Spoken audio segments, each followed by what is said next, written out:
Hai para najis, balik lagi di Gay Village.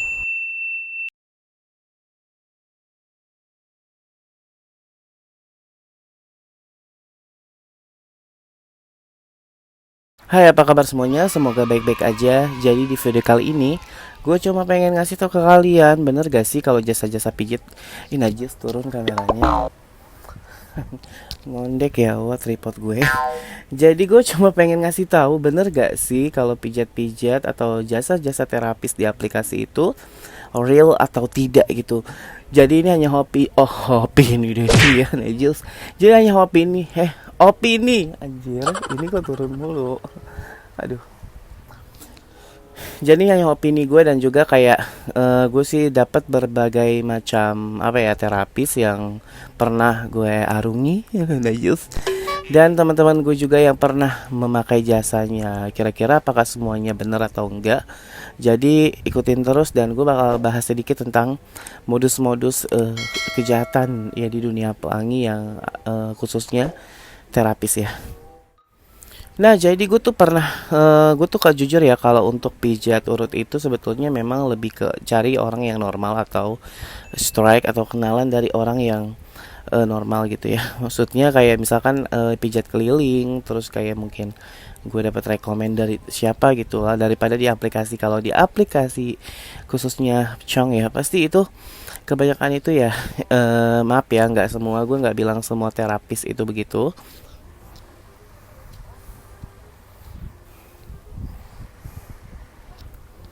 Gue nggak bilang semua terapis di aplikasi itu tuh pasti maaf ya maaf nggak bisa pijit gitu, tapi kebanyakan itu memang mereka tuh cuma bisa ya pijit ala-ala aja gitu loh, jadi tap tap doang. Gue pernah jajal, gue tanya sih katanya bisa mijit gitu ya, nggak taunya tuh kayak nggak berasa ujung-ujungnya tuh ya apa ya mainin itu, jadi ujung-ujungnya tuh kayak dia tuh nggak apa ya nggak bisa lah gitu, intinya tuh cuma mengatasnamakan pijat. Anjing turun mulu nih kameranya. Sorry, kameranya turun mulu, maklum tripodnya murah nih Jules. Nggak, jadi tuh kebanyakan tuh dari sepengalaman gue dan orang-orang yang gue tanya itu rata-rata mereka memang nggak bisa gitu pijat, jadi kayak cuma ngetep-ngetep ujungnya tuh have fun gitu. Jadi mungkin ya kalau misalkan terlalu frontal untuk menjadi escort atau jual badan ya mungkin itu lebih frontal. Cuma mereka dengan mengakalinya kan kalau pijat message itu orang lebih tertarik ya. Jadi makanya mereka menggunakan seolah-olah bisa pijit gitu. Padahal mah nggak, ngetep-ngetep doang Najis. Tapi nggak semua ya. Gue juga pernah dapet orang yang memang benar-benar bisa untuk pijat gitu. Tapi gue lebih lebih memilih untuk lulur sih dibanding pijat. Kalau kan pasti semuanya bisa ya gitu. Ya gampang lah, ibaratnya cuma ditekan-tekan buat ngilangin daki-daki kesucian aja. Jadi kayak memang kalau untuk pijat urut gue lebih milih orang yang pijat keliling atau kenalan dari orang, kayak rekomend temen dia kayak Bill yang ini aja, dia tuh gini-gini gitu. Dibanding yang, makanya gue kalau di konten aja nyarinya yang strike ya, karena kalau yang itu pasti kan ujung-ujungnya endingnya nggak enak gitu. Dan memang pernah gue dapet waktu itu kayak semacam STW ya, setengah tua Najis, dia bilangnya bisa gitu, bisa mijit, nggak taunya ujung-ujungnya nggak bisa gitu loh, dan nggak berasa gitu. Cuma modal dengan bawa minyak jelantah enggak ya, maksudnya minyak itu, dan yang ngetapnya juga nggak berasa gitu. Jadi kayak ya udahlah, ujung-ujungnya malah kayak dia tuh modus gitu, modusnya maksudnya kayak megang-megang gitu. Itu sama aja kan untuk menuju hal-hal yang intim gitu. Dan setelah melakukan itu udah dibayar, jadi bayarannya itu untuk ya bukan pijatnya gitu loh. Kebanyakan tuh mengatasnamakan pijat ya. Jadi tapi balik lagi, nggak semuanya mereka nggak bisa, cuma pasti kebanyakan ya. Lo lihat aja deh kalau di aplikasi atau di mana sekarang nama udah message Najils. Jadi tuh udah pada pakai nama tuh message gitu loh.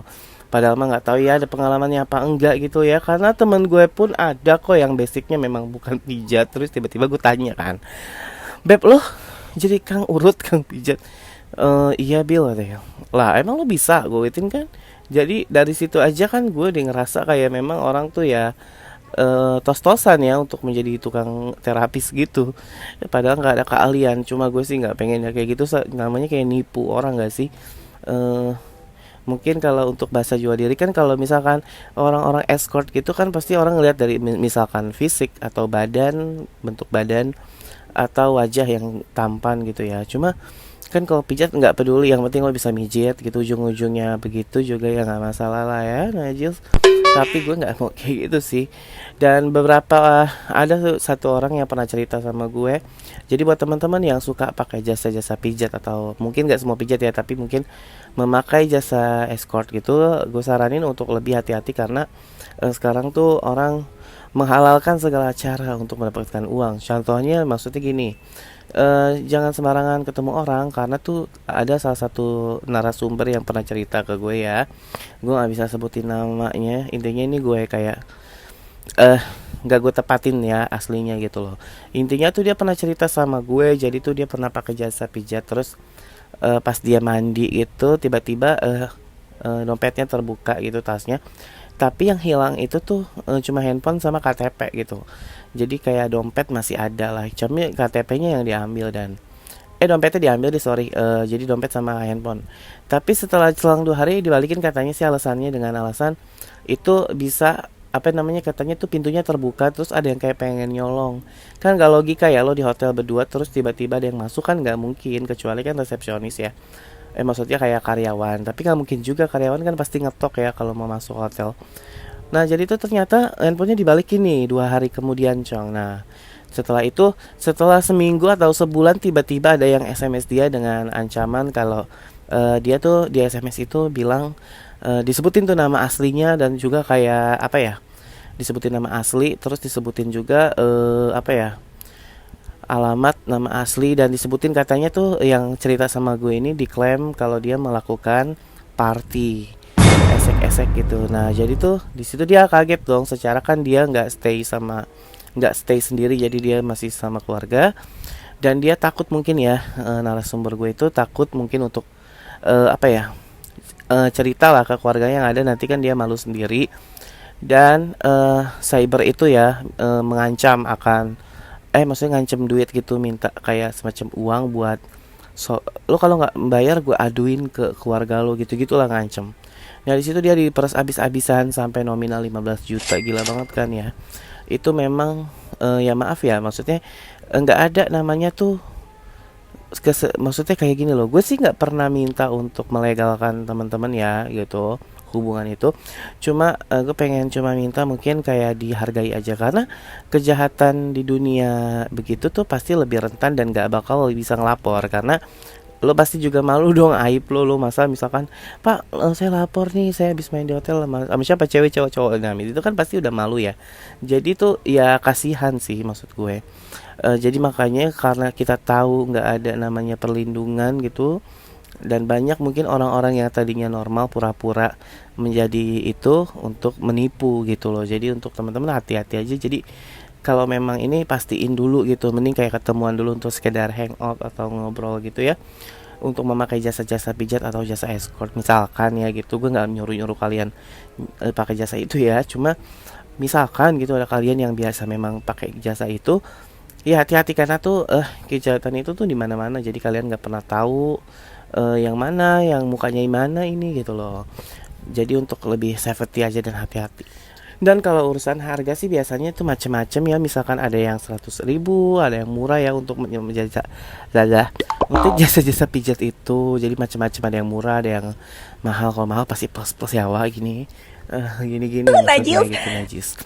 Jadi kayak itu memang tergantung, tapi kok ada yang bener, kok ada yang kayak memang dia real gitu, memang nyari uangnya pijat gitu. Ada yang cuma tap gitu doang, dapat duit gitu, tapi mungkin nanti ujung-ujungnya ya begitulah ya. Kalau nggak ngapa main gitu gini, itu ujungnya sih ke situ. Tapi nggak semuanya, balik lagi gue nggak bilang semua terapisnya itu begitu ya. Cuma kebanyakan orang tuh beralih menjadi message karena biar ada kerjaannya gitu kan. Kalau misalkan toh langsung frontal untuk menjadi escort kan harus good looking, harus gini, jadi masih banyak pertimbangan gitu. untuk menjual badannya.